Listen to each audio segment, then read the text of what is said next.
katawan, titira niya rin. Titira niya rin. Oo.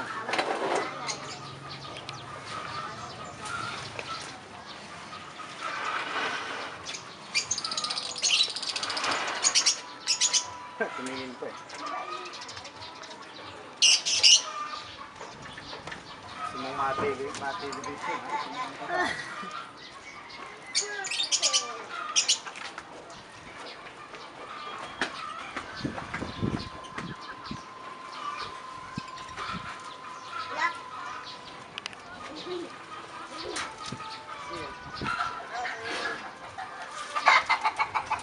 Sarap mag-alaga niya. Meron pa isa yun si Kim Atienza, yung ang laki ng buntot. Andun daw yung taba nun sa likod, sa buntot.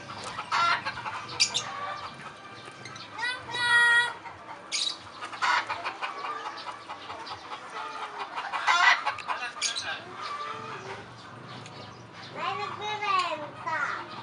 Ito may ipin yan, hindi. May nagre-renta. Parang wala nga eh. Ayun, nakadikit na. Kulay puting napaka-lilit. Pag naman ito sa gilid. Parang lagari. Ano?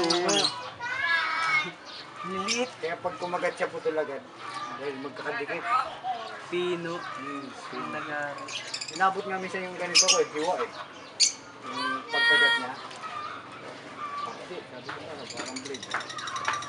Ulat.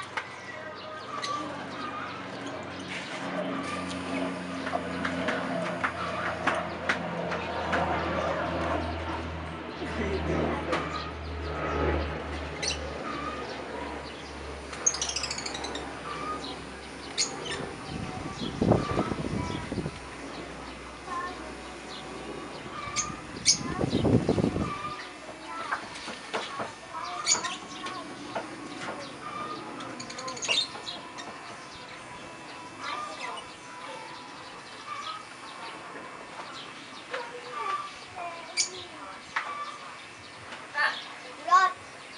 Hindi naman mailap yun. Yung laga ni Kuya. Ulat. Nahawakan ni Kuya gabi-gabi. Ulat. Abat sa umaga eh. Pag tumatakbo lang, pag sa ibang kamay, hindi siya tumatakbo.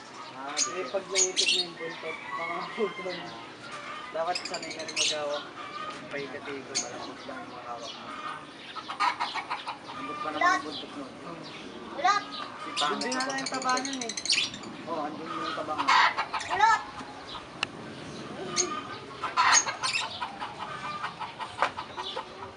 Yung tayo no.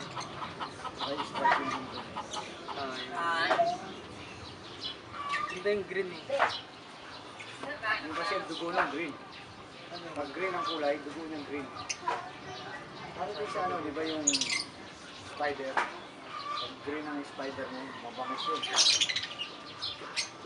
Lagi panalo ka sa labanan.